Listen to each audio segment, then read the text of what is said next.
acá estamos en Radio Universidad de Chile, la radio que piensa, en un nuevo programa Tiempo de Toma, junto a Efren Osorio y a todo un equipo que está trabajando por la producción de este programa. ¿Qué tal, Efren? ¿Cómo estás?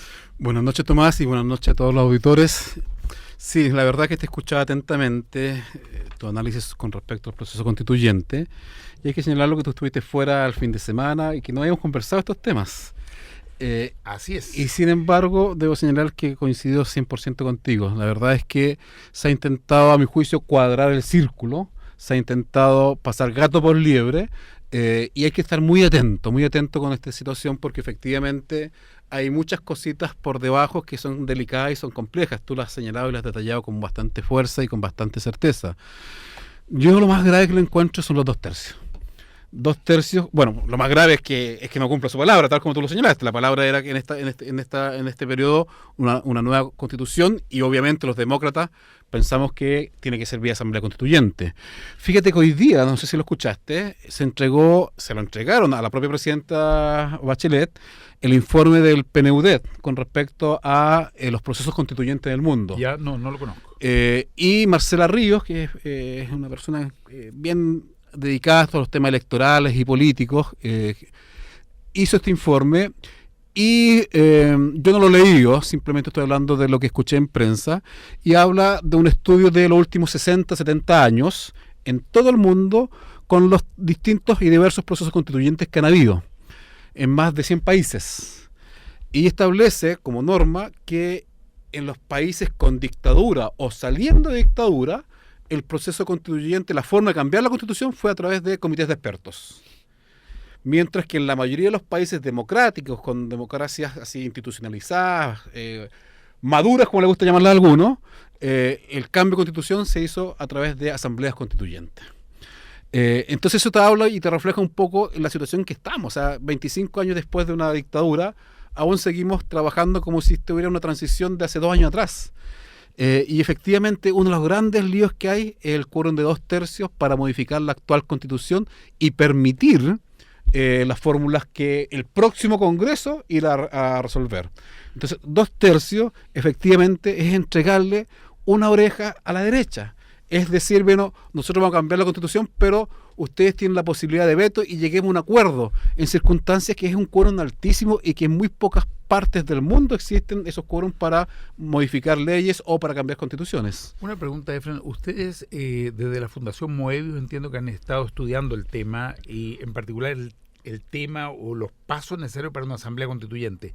En definitiva, y hay mucha gente que me lo pregunta, ¿es posible llegar legalmente a una asamblea constituyente? ¿Existe un mecanismo que permite? Pero por cierto, si tal como la presidenta Bachelet propone esta forma de modificar la constitución, entregándole poderes a este parlamento para modificarla y delegando los poderes al siguiente parlamento para el cambio constitucional, de la misma forma, con la misma situación podría haber modificado la Constitución para efectivamente dotar a la Constitución actual, a la Constitución pinochetista, la posibilidad de llamar a una asamblea constituyente. Eso lo presentó, por un lado, el Partido Comunista, siendo parte del gobierno, una fórmula, lo presentó Marca tu Voto, y también lo ha presentado el Centro de Estudio Humanista. En definitiva, hay fórmulas institucionales que nos pueden llevar a una asamblea constituyente. Ahora, de algún modo han pretendido incorporar la idea de que la Asamblea Constituyente es una suerte de patrimonio de la izquierda y sobre todo de gobiernos, ¿no es cierto?, que se ubican muy a la izquierda dentro de América Latina.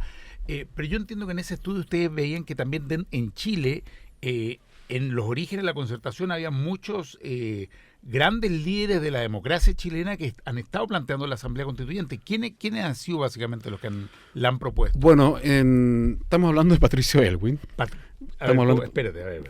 Patricio Aylwin planteó la Asamblea Constituyente, siendo parte él del grupo de estudios constitucionales en los años 80. Previo a los años 80, cuando se reforma, se hace el plebiscito del 80, hagamos historia, se hace el plebiscito del 80, plebiscito bien amañado que hizo la dictadura. En ese entonces se forma el grupo de estudios constitucionales, porque el plebiscito del 80 apuntaba a aprobar la nueva constitución, la actual constitución.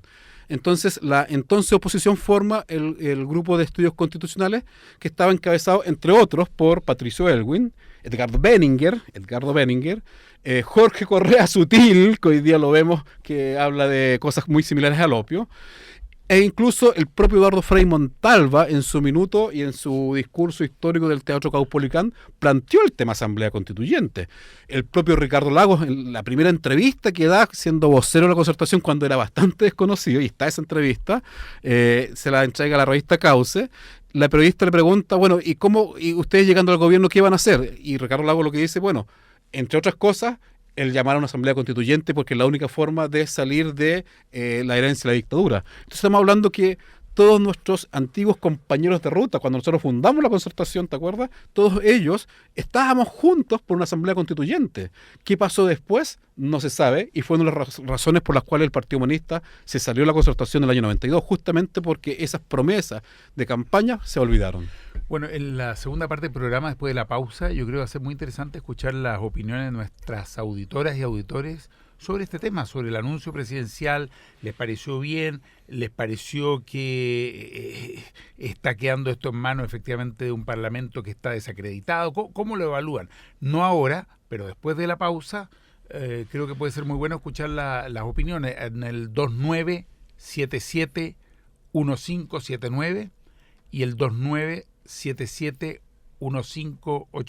Y parece que tenemos un libro, ¿no? Pero no lo quiero mencionar yo. Sí, tenemos un libro a todas las personas que llamen, ojalá participando, pero también vamos a decir que a los que llamen y no pueden salir al aire, pero preferimos que la gente salga al aire porque nos interesa mucho escuchar su opinión. Pero en la segunda parte. En la segunda parte, después de la pausa, vamos a regalar el libro El fin de la prehistoria, un camino hacia la libertad, cuyo autor es nuestro querido amigo Tomás Hirsch, que está acá al lado mío. Que es al menos libro... yo puedo decir que es re bueno el libro. No, yo también lo puedo recomendar. Que es un libro que a mi juicio hace un análisis súper interesante del momento actual de la humanidad y de cómo salir de una prehistoria que tú la llamas prehistoria por el uso de la violencia, fundamentalmente. Como la violencia cavernícola aún está presente en todas las sociedades de hoy día y que la forma de salir de la prehistoria y buscar un camino hacia la libertad está esbozada, está planteada en este libro de Tomás Hirsch con la editorial Tabla Rasa, que es un muy buen libro que yo lo recomiendo, así que las personas que llamen hoy día al 2977-1579, repito, 2977-1579 o al 2977-1580, 2977-1580, podrán participar de este sorteo del libro El fin de la prehistoria. Hay algunos que están haciendo trampa y ya están llamando, pero dejemos que llamen nomás. Ya, mira, hagamos trampa acá. El que quiere llama también ahora, lo vamos a ir anotando, pero al aire sí, la salida es en la segunda parte. Entonces, así es. El que quiere opinar, llama después del corte de la media hora. Igual un saludo a nuestros amigos que nos regalaron 10 libros, que los sorteamos entre todos los auditores, El Rincón del Libro, que se nos acabó ese stock ya, así que también un gran saludo para ellos y pasamos el avisito. El Rincón del Libro, ubicado en Santiago 43, que fue un gran aportante de libros para obsequiar entre nuestros auditores. Bueno, también han habido otros temas no menores, tuvimos todo este tema del rechazo a la propuesta del Contralor que hizo la presidenta Bachelet y simultáneamente, o sea, no simultáneamente, días después aparece este anuncio sorpresivo de la presidenta Bachelet proponiendo el nombre de Jorge Abot como fiscal nacional, proponiéndose al Senado, y el Senado en estos días tiene que resolver si acepta o no acepta ese nombre. ¿Cómo has visto este proceso? Porque ha sido un proceso bastante de mirada fina, un proceso bien político, bien de dime y direte, de acumulación de fuerza, de cuadros de tensión. ¿Cómo lo has visto tú? Mira, lo primero que quiero reflexionar es algo que está un poquito más atrás. Se habla de que la democracia consiste básicamente en 3 poderes del Estado autónomos, independientes, entre sí, y que esa es una suerte de pilar fundamental de la democracia. Y a veces se critica incluso a otros países diciendo, mire, ahí el poder judicial no es independiente, ahí el poder legislativo no es independiente. Y la verdad es que lo que uno ve acá es que no hay verdadera independencia entre los poderes. En Chile. En Chile, por supuesto. Es más, que ciertos poderes que tendrían que tener total autonomía, como justamente la Fiscalía o la Contraloría sobre todo, terminan dependiendo de la decisión política que se toma en el Ejecutivo o en el Congreso. El candidato a Contralor, Rajevich. Tengo una duda ahí de cómo se pronuncia. Sí. Me dicen que sí, desde la producción. No, pero ni siquiera lo repito bien. Bueno, el candidato a Contralor. En definitiva, más allá de las cualidades personales que tenga o no tenga, de las situaciones que estaban poco claras, de si pagó o no pagó la beca por su doctorado, lo que está claro es que hubo una votación política de unanimidad por parte de la nueva mayoría para apoyar al gobierno más que al candidato, y de unanimidad de la derecha de rechazar, ¿no es cierto?, la propuesta política del gobierno más que al candidato. Yo creo que el candidato tenía poco que ver, en definitiva. Y eso nos habla de que no hay un sistema de autonomía. Fíjate que me escapo un poco y te digo lo que pasa en TVN. TVN está totalmente entregado a un cuoteo político. Y hoy día un medio de comunicación mostraba muy bien cómo en el CERVEL, el servicio electoral de nuestro país, que se supone que tiene que ser lo más autónomo posible del poder político, resulta que su dirección, su comité directivo, está constituido en un total cuoteo político, cuoteo que por lo demás no es total, es solamente entre los dos, entre el duopolio, entre la alianza y la nueva mayoría o concertación. Entonces, estamos en presencia en cada una de estas votaciones de una situación muy grave de falta de libertad, de autonomía y de independencia entre los poderes. Respecto al fiscal, lo que vimos fue una operación bastante impúdica e impresentable por parte de los senadores, sobre todo, buscando el candidato que les garantizara que no se los iba a fiscalizar o que se le iba a bajar el perfil al asunto, que en definitiva se iba a ir echando tierra sobre todo estos escándalos de platas malavidas, ¿no es cierto? Y de ese modo fueron llegando al consenso en torno a Morales. José Morales. Ya se habían juntado a comer, ya habían organizado el asunto. Morales ya está organizando incluso la directiva de la fiscalía, estaba nombrando, o ya tenía en mente los fiscales regionales. Creo que en ese sentido la presidenta dio un golpe de timón, dio un golpe a la cátedra. Yo creo que hizo muy bien, la verdad. A ella no le gusta ser pauteada, pero es más que eso. Creo que habría sido muy antiestético que terminara ella nombrando a quien le exigían, claro, con cara sonriente, pero le exigían en definitiva desde el Senado. Así es que los puso en un gallito ahora porque los obliga a los senadores a tener que aprobar el candidato nombrado desde la moneda. Sí, lo del fiscal nacional es bien... Tú lo mencionabas, yo creo que ahí es donde más se nota la poca independencia del Poder Judicial. Si bien es cierto, técnicamente la Fiscalía no pertenece al Poder Judicial técnicamente, en la práctica es parte de los procesos judiciales, y por tanto uno esperaría que haya una autonomía plena de la Fiscalía por sobre los poderes políticos, ejecutivo y legislativo. Pero es paradójico que justamente quienes están siendo investigados, quienes están siendo procesados, senadores como... Moreira, senadores como Rossi, senadores como Jorge Pizarro y tantos otros más, tengan que votar al próximo fiscal que lo va a seguir a ellos investigando. La propia presidenta Bachelet, recordemos que su hijo está siendo investigado por la Fiscalía en el caso Cabal. Entonces realmente desnuda justamente el nombramiento de este fiscal, desnuda la poca separación de poderes que hay en Chile, tal como tú mencionabas. Y en definitiva, cómo está todo entrenzado. Hay una trenza entre el poder legislativo, el poder ejecutivo y el poder legislativo. No hay autonomía. Entonces, efectivamente, acá hay una situación re compleja. Y en segundo lugar, yo coincido contigo, efectivamente el nombramiento de Abbott es un golpe a la cátedra que hay que reconocerlo. Acá algunas veces nos han criticado de que siempre criticamos a la presidenta Bachelet, y acá hay que reconocerlo. A mí me parece, tal como a Tomás, me parece que es un acto que habla bien de ella en términos que se desligó de esa impúdica, no hay que llamarlo de otra manera, yo creo que fue impúdica trenza que están haciendo los senadores Girardi, Jorge Pizarro con la derecha para nombrar un fiscal que les diera garantías de que los procesos iban a terminar pronto y con algunos mandos medios presos, pero que los grandes autores de estas cosas iban a quedar en libertad. Por tanto, José Morales y Raúl Guzmán, que era el otro que era preferido por la clase política, se quedaron con los crespos hechos, y Michelle Bachelet, la presidenta de la República, propone a Jorge Abbott y deja al Senado una situación bastante compleja de si aprobar o no aprobar su nombre. Por otro lado, Michelle Bachelet se desalinea de cualquier olor a Reglín, y eso creo que es bueno y es sano y importante, que hay que reconocerlo. Sí, es bueno eso porque efectivamente Jorge Abbott representa una línea de continuidad con el fiscal Sabas Chaguán. Y creo que eso es lo que el país necesita, que se siga investigando, que se conozca toda la verdad.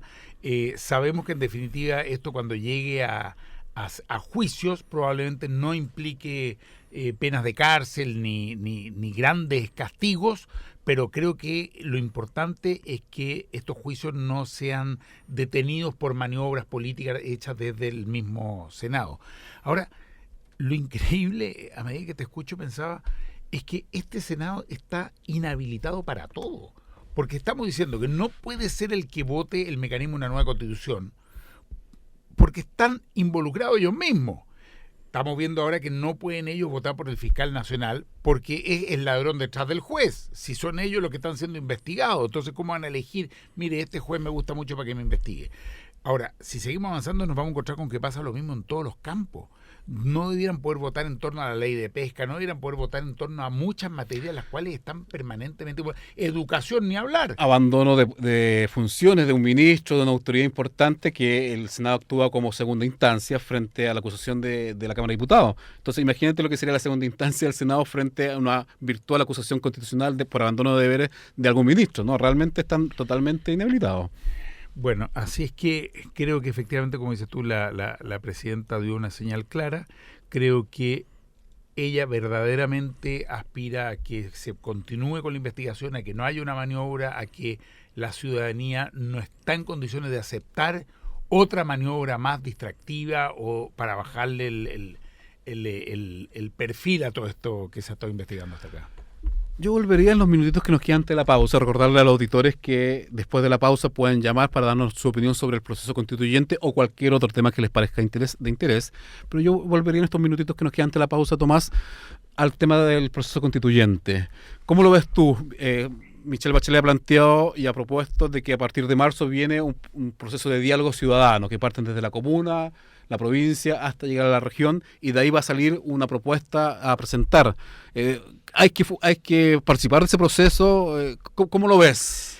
Mira, nosotros en conjunto con el colectivo llamado Los 12 Puntos hemos estado reuniéndonos en los últimos días y conversando sobre este tema, y veíamos lo siguiente, que hay que hacer todos los esfuerzos para que la presidenta modifique este itinerario que ha presentado, para valorar el llamado que ha hecho, pero hacerle ver la importancia de que sea ella quien firme la nueva constitución por una parte, que sea la ciudadanía la que defina el mecanismo en segundo lugar. Eso como dos elementos fundamentales que hacen al proceso. Por un lado, para cumplir con su compromiso de campaña, y por otro, para devolverle el rol de decisión política a la ciudadanía.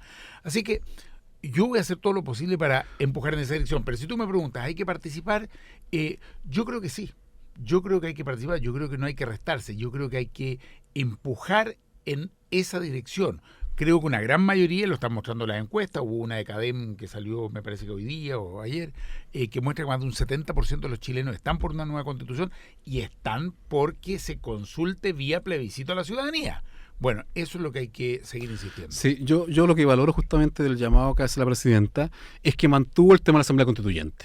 Y creo que el dicho de que Dios escribe derecho con las letras torcidas cabe muy bien en este escenario. ¿Por qué razón? Porque efectivamente, a pesar que han intentado cuadrar el círculo, a pesar de que hay muchas trampitas en el llamado al proceso constituyente que ha hecho la presidenta, efectivamente puede gatillar, puede incentivar, puede de alguna manera generarse un proceso que escape del control de que ellos están teniendo. Creo que de alguna manera, al mantener la Asamblea Constituyente como un tema dentro de las 4 alternativas, va a hacer que el trabajo político de las fuerzas alternativas, que no creemos en este modelo, que no nos gusta la forma en que se está planteando el proceso constituyente, podamos seguir trabajando, aunando esfuerzos justamente para hacer ver que la ciudadanía tiene que recuperar su soberanía y que la ciudadanía es quien debe, en definitiva, resolver el conflicto constitucional que se nos ha venido encima hace ya, no hoy día, ni hace un año atrás, sino que desde que salimos de la dictadura hace ya 25 años atrás.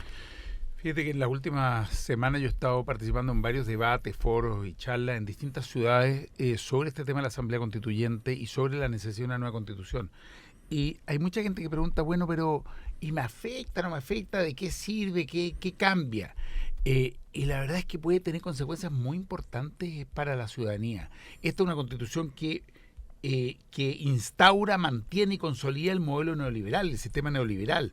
El Estado es un Estado totalmente ausente, que no garantiza derechos.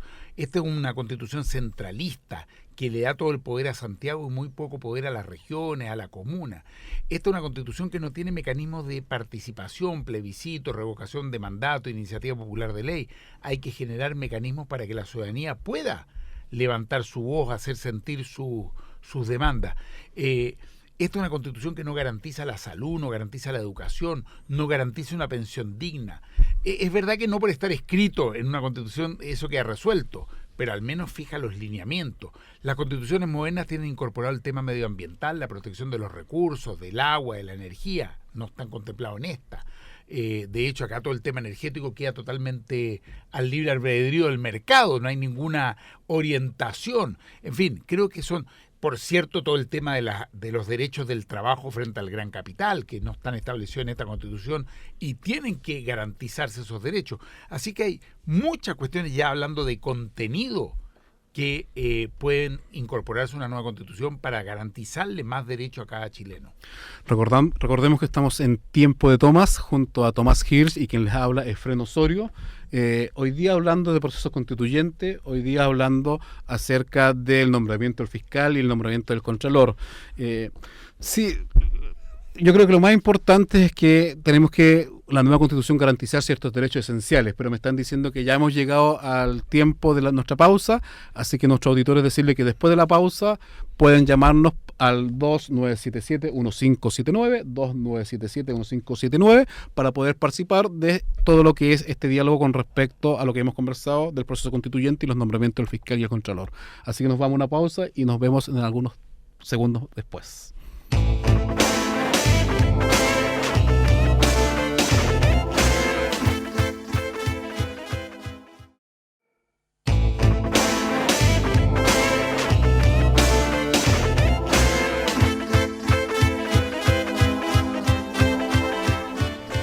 Bueno, acá estamos de vuelta y parece que ya hay llamadas, ¿o no? Parece que estaban llamando un teléfono, otro teléfono. Bueno, hemos estado hablando de la Asamblea Constituyente y también lo que ha pasado con el rechazo al Contralor y la propuesta del fiscal. Y yo quería mencionar, pero se me fue la primera parte, una nueva sección, fíjate, Efraín, ¿eh? Una nueva sección dentro del programa. Una nueva sección que voy a tener, y yo creo que da para un programa completo, pero bueno, se llama La Tontera de la Semana. Mira, la tontera, le vamos a tener que poner una cortina musical, le vamos a pedir después a nuestros productores. La tontera de la semana. Y yo he elegido como ganadora la tontera de esta semana que terminó una noticia absolutamente insólita. Fíjate que el Servicio de Impuesto Interno no se le ocurrió nada mejor, porque como están tan aburridos y sin pega, no se le ocurrió nada mejor que ponerle IVA a los exámenes médicos de laboratorio. Iba a los exámenes de laboratorio. Una imbecilidad. Entonces, yo te digo, me parece que ese es el récord de la tontera de la semana. Afortunadamente, hoy día dejaron sin efecto la circular, que es bastante característico, parece, en los últimos tiempos. Pero además, como tenemos alguien en el teléfono que, entre otras cosas, es doctora, además de diputada, además de miembro del Parlamento, fue de un partido, ahora ya no. Creo que estamos al aire con Carla Rubilar. ¿Qué tal? Hola Tomás, ¿cómo estás? Gusto saludarte. Muy bien, pues Carla, qué gusto tenerte. Hemos estado por ahí encontrándonos en otras radios, ahora por acá en la Radio Universidad de Chile. Sí, no, encantada. Oye, un honor. ¿Viste tú esa circular del impuesto interno que le querían cobrar IVA a los exámenes médicos laboratorios? Sí, lo vimos la semana pasada. ¿Y? Nos impactó, quedamos un poquito en shock, inmediatamente oficiamos a través de la Comisión de Salud para que se nos diera explicaciones por parte del Servicio de Impuesto Interno, porque ya era el colmo de los colmos, o sea, era finalmente un impuesto a la salud, un impuesto súper claro a la clase media, iba a encarecer enormemente el acceso a un montón de exámenes, no solamente a los usuarios de ISAPRE, sino que también a los FONASA CID, era un tema bastante complejo y bueno, al principio dijeron lo vamos a postergar al 2016, al final fue tanta la presión ciudadana, porque hay que reconocer que esta fue una presión ciudadana, y que al final hoy día terminaron diciendo de que no, que ya la circular no va, lo cual a mí me parece que es completamente correcto, era lo que había que hacer, porque este país tiene demasiadas cosas y perdóname Tomás, locas o tontas, porque tenemos este impuesto que se quería poner ahora a los exámenes, tenemos el impuesto a las células madre. Yo no sé si tú sabes, Tomás, que si tú tienes la desgracia de tener un hijo o un pariente con una leucemia o algo que necesita un trasplante de cordón, y ese cordón no esté acá en Chile y hay que traerlo a Estados Unidos, de Alemania, te sale carísimo traerlo, pero además al llegar a Chile te cobran el IVA más el ad valorem, es decir, te lo encarecen en un 25%. Otra tontera más. Carla, ¿qué tal? Buenas noches, hablas con Efren Osorio. Mira, Hola, Carla, ¿qué tal? ¿cómo estás? Muy bien, ¿y tú cómo estás? Carla, Bien, gracias. queremos hacerte una consulta. Hemos estado hablando junto a Tomás de todo el proceso constituyente propuesto por la presidenta la semana pasada. Mucho nos gustaría conocer tu mirada y tu visión sobre la propuesta presidencial sobre el proceso constituyente. ¿Cómo lo ves? A ver, hay un poquito más de claridad de hacia dónde va mirando el gobierno, en particular la presidenta, este tema. Sin embargo, yo no sé si es lo suficientemente... A ver, si le va a dar la suficiente legitimidad que es necesaria.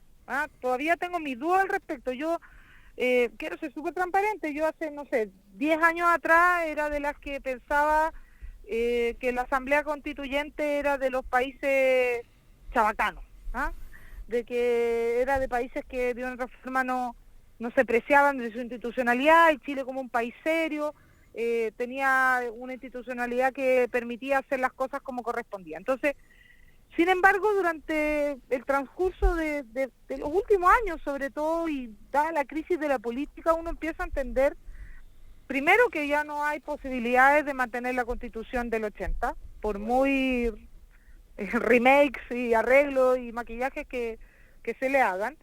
Y segundo, que es necesario que sea efectivamente lo más legítima posible, no solamente en el origen de que fue creado en democracia, sino que sea participativa y que realmente sea representativa de los ciudadanos. Y yo no tengo tanta claridad de finalmente qué va a terminar pasando en esta suerte de manejo de educación cívica primero, y después de que se decida entre estas tres opciones, o sea, plebiscitar dentro de estas tres opciones. Igual todavía me parece un poco confuso. Entonces a mí me gustaría que esto se vaya despejando y que ojalá efectivamente sea lo más participativo posible. La verdad yo no le tengo miedo a la gente. No creo que uno no le puede como político tenerle miedo a las personas, si finalmente son ellos los que nos ponen en esos lugares, son ellos los que con sus votos nos permiten tener estas tomas de decisiones, y sería absurdo tenerle miedo a aquellos que nos ponen ahí, digamos. Oye, a propósito de eso, Carla, estábamos conversando antes de la primera parte del programa. No es un secreto para nadie que el Congreso está bien deslegitimado en este momento. O sea, está pasando hay una crisis política, hay una crisis de credibilidad muy fuerte, lo va mostrando. Bueno, todas las encuestas, no es necesario afirmarse en nada, es cosa de ver lo que está pasando. Por otro lado, la presidenta dice que va a dejar la decisión en manos del Congreso respecto del mecanismo. Y la gente dice, bueno, pero ¿cómo? Entonces Pizarro, Moreira, Rossi o Orpiz van a decidir el mecanismo que va a construir una nueva constitución que puede durar, no sé, 30, 50 o 100 años. Y obviamente se lo siente como deslegitimado en este momento como para decidir ese mecanismo. ¿Por qué no avanzar en la dirección de que sea la misma ciudadanía, como muestra hoy día la misma encuesta KDM? Más de un 71% está por ser consultada por la vía de un plebiscito. Me refiero respecto del mecanismo a utilizar. Así es. Y devolverle el protagonismo a la gente. Yo coincido contigo que se ha instalado el temor acá, temor a todo, temor a que la gente participe, temor a que alguien decida, temor, vi lo que pasó con el proyecto de la marihuana que había planteado, temor por todos lados. En vez de generar un país de la confianza, un país de la distribución de la decisión. No sé cómo experimentas tú ese tema. Mire, yo comparto plenamente, Tomás, por eso yo decía que era confuso, porque finalmente a mí lo más lógico era el plebiscito para decidir cuál era el mecanismo. Entonces la ciudadanía decidía cuál era el mecanismo y trabajábamos sobre ese mecanismo. Obviamente, explicando claro de qué trata cada una de las posibilidades, la Asamblea Constituyente cómo sería, bien claro, qué sería esta comisión bicameral, este encuentro parlamentario ciudadano, todo muy clarito para que la gente finalmente en un plebiscito pudiera decidir cuál cree que es el mecanismo más legítimo. Claro. Yo a mí me llama la atención que nosotros los políticos creamos que la gente es súper sabia para elegirnos a nosotros, que cuando toman la decisión de votar por nosotros es tremendamente sabia, pero no es sabia para decidir cómo cambiar la Constitución. Le dura como un día y después se ponen tontos, parece todo el mundo y no hay que preguntar nada más. Le dura el momento en que votan por nosotros, la gente es buena. Muy bien. Y después la sabiduría, la prudencia, todo se elimina de la ciudadanía. Yo la verdad es que creo que es una mala señal y por eso creo que es confuso, porque finalmente como que da una esperanza, una luz de esto de que pueda haber un plebiscito para que la gente decida. Yo presenté, adhiriendo al proyecto del diputado Chilen hace varios años atrás, esto de eliminar que el plebiscito solamente se pudiera hacer más o menos cuando pasaba el cometa Halley, sino que pudieran efectivamente haber plebiscitos por otras razones, de forma mucho más permanente. Hay muchos países en los cuales se hace plebiscitos por cosas, no sé, en Irlanda se hizo plebiscito por matrimonio igualitario, yo creo que ustedes se acuerdan. Carla. Y en Estados Unidos, en cada elección presidencial, uno no lo sabe acá, pero hay más de 50, en la última hubieron 320 consultas a nivel regional o a nivel de county o a nivel de... mucha consulta a la ciudadanía. Claro, porque de eso se trata un poco. O sea, nosotros nos quejamos de que la gente no participa, nos quejamos de que baja la asistencia a votar. Pero lo cierto es que nos gusta la participación, porque, insisto, para que vayan a votar por nosotros nomás, pero parece que después Carla, ya no nos gusta tanto la participación. Carla, a ver, te entiendo que tú estás por un plebiscito, lo cual me alegro y saludo abiertamente, que la gente sea la que resuelva el mecanismo. Ok, totalmente de acuerdo y realmente ese es un planteamiento que debiesen tener todas las autoridades del Parlamento. Ahora, con respecto a las tres alternativas de una comisión constituyente, de una asamblea constituyente o de un mecanismo, Congreso mismo. El Congreso mismo, ¿por cuál estás tú? Mira, la verdad es que quiero ser bien honesta, yo creo que esto del Congreso mismo solo, yo lo descartaría por un poco lo que decía Tomás. A menos que efectivamente nosotros lográramos que el próximo Parlamento fuera un Parlamento muy representativo, que va a mejorar, pues va a haber más mujeres, debieran entrar partidos más pequeños, pero tampoco va a ser la panacea. Me acuerdo que se lo decía a Tomás en otra radio, que la verdad es que nosotros hicimos un arreglo en la medida de lo posible, porque tampoco lo dejamos tan bien el cambio para poder ingresar al Parlamento. Entonces, yo como que el tema de que sea solo el Parlamento, como que lo descartaría. En las otras dos creo que efectivamente tengo que escuchar más, leer más. No le tengo miedo a no le tengo miedo a la Asamblea Constituyente, no le tengo miedo. Sí me gustaría informarme muchísimo más, saber el alcance, la forma, cómo estaría constituida, los tiempos, etcétera, antes de poder pronunciarme y decir, mira, sí, yo me matriculo por esto. Así que lo que podría dejar súperamente claro es que prefiero el plebiscito para que la gente decida, y que de las opciones no me cierro a ninguna, y a la que más me cerraría sería el Congreso cerrado en 4 paredes. Ok, queda clarísimo, te agradecemos el contacto, Carla, muchas gracias y que te siga yendo bastante bien en tu ámbito parlamentario. Y no, muchas gracias a ustedes. Pero para la próxima te vamos a querer tener aquí en la radio con nosotros, conversando. Sí, no, si ya me voy a coordinar para estar con ustedes. Ya, pues, muchas gracias, chao. Perfecto, muchas gracias, un abrazo, Carla. Tenemos otro llamado. ¿Quién está al aire? Tenemos a Luis Aguilar de Lo Barnechea. Luis, ¿qué tal? Tomás, buenas noches, aquí desde Lo Barnechea. ¿Qué tal? ¿Cómo estás? Mira, ¿qué tal? Bien, muchas gracias. Mira, sobre todo agradecido la oportunidad que tú nos das de poder participar interactivamente con tu programa. Mira, se trata de lo siguiente. Mira, yo soy abogado. Te menciono eso porque es importante con relación a todo proceso constituyente, la intervención de los abogados, que somos los que ponemos las cosas de manera más o menos ordenada. A veces. A veces hay unos colegas tuyos que ni te cuento cómo las han enredado, pero en fin. Así es, sí.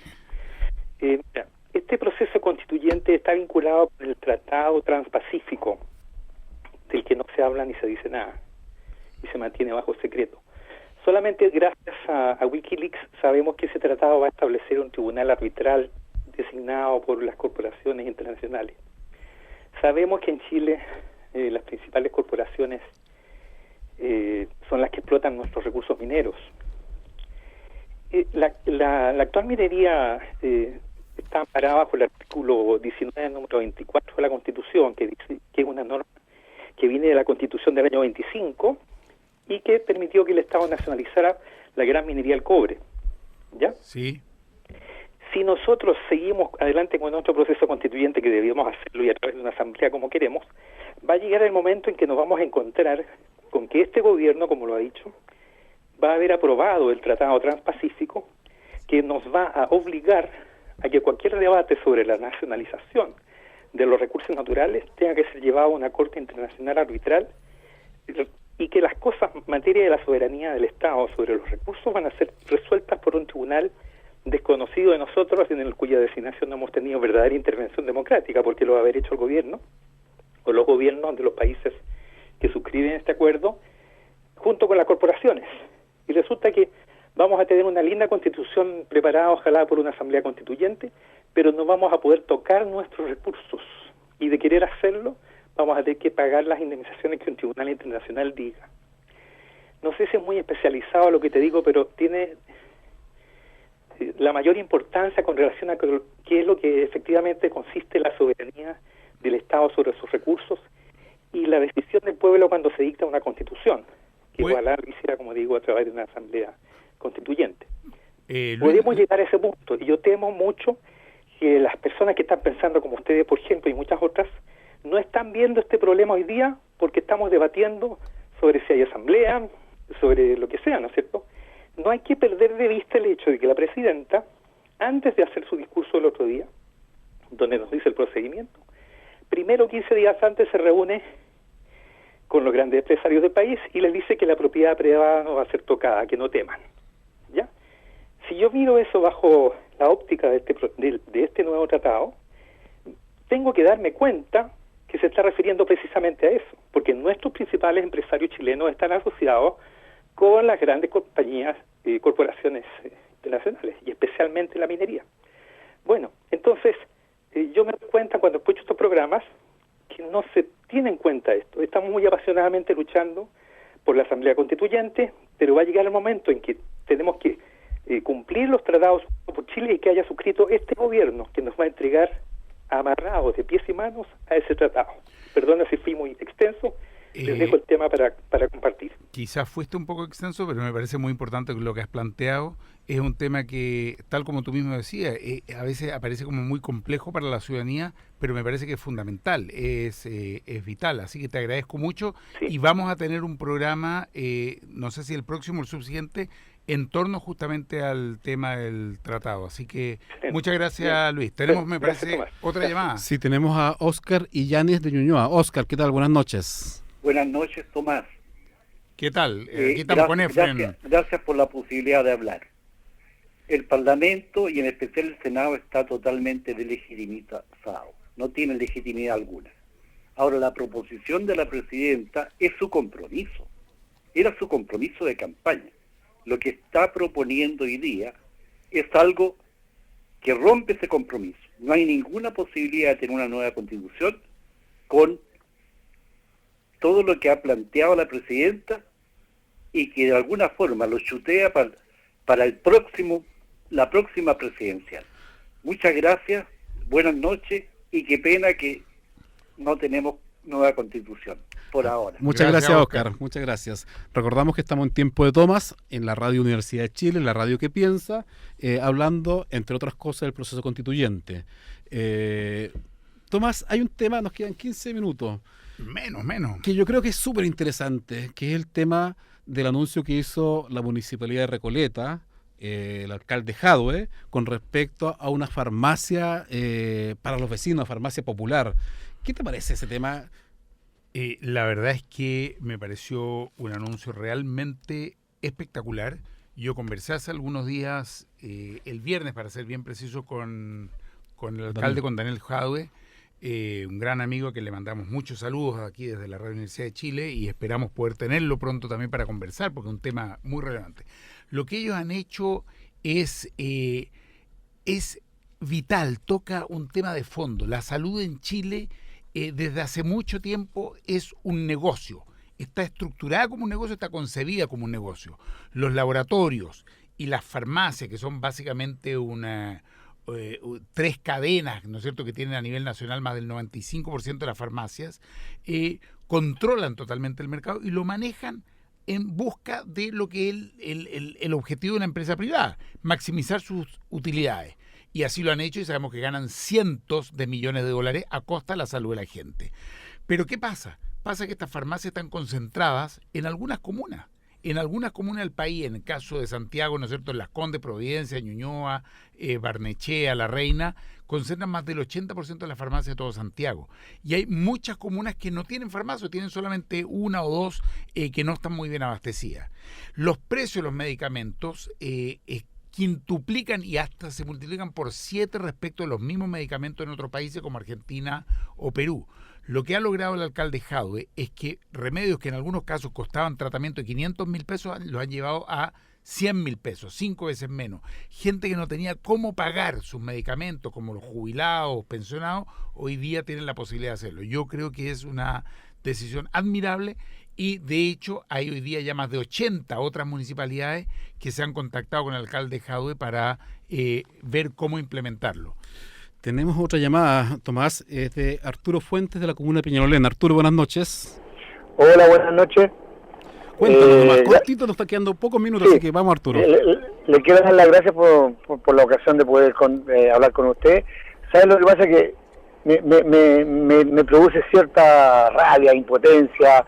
Es que ponemos a los lobos a cuidar las gallinas.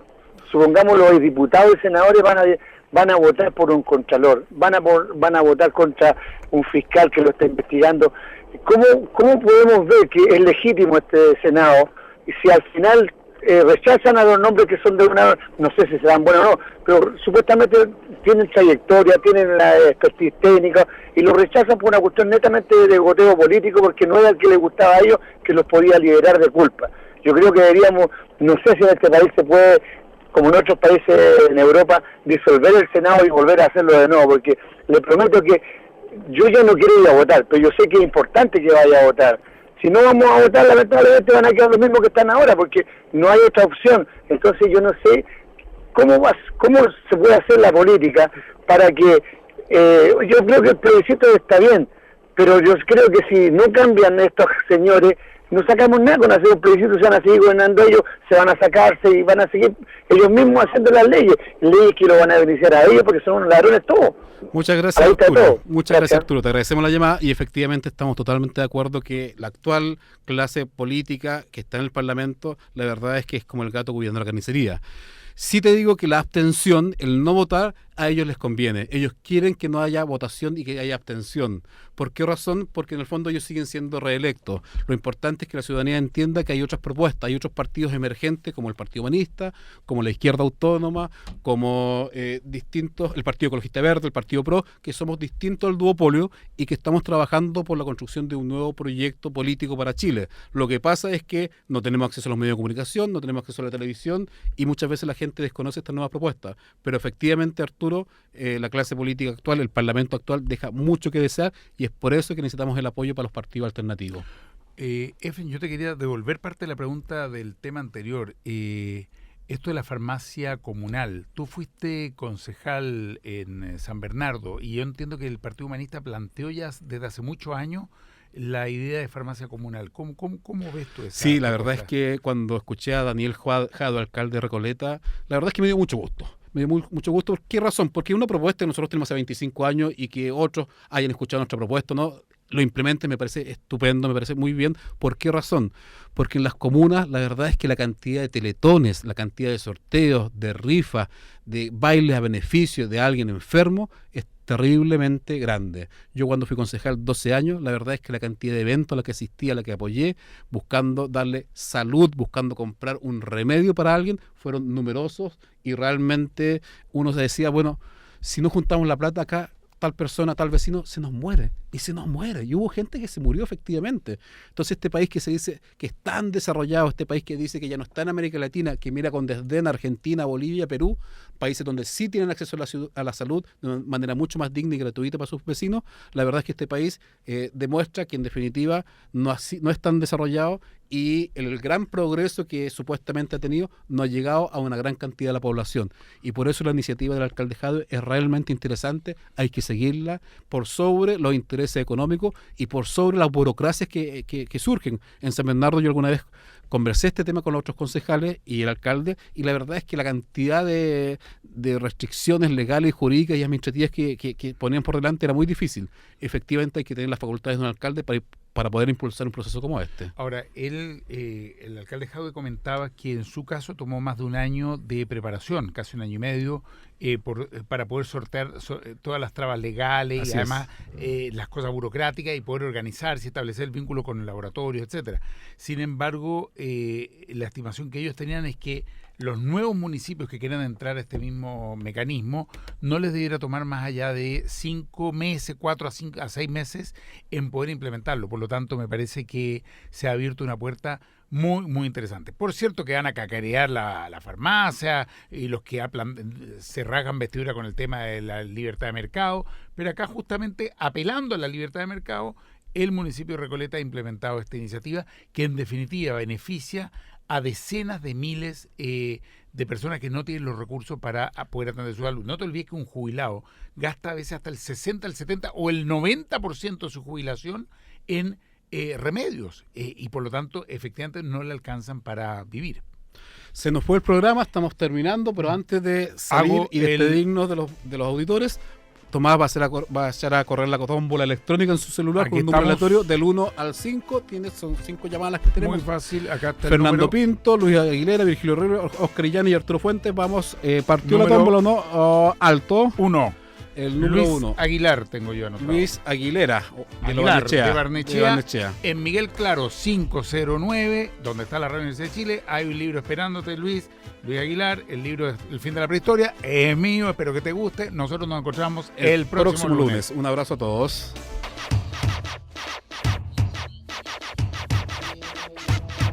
En Radio Universidad de Chile hemos presentado Tiempo de Tomas, una mirada humanista del acontecer político, social y cultural de Chile y el mundo, con la participación de Fernando García Nadaf, Efrén Osorio y Tomás Hirsch junto a sus invitados. Nos encontramos el próximo lunes a las 8. Despeínate, indígnate y súmate a Tiempo de Tomas. ¡Hey!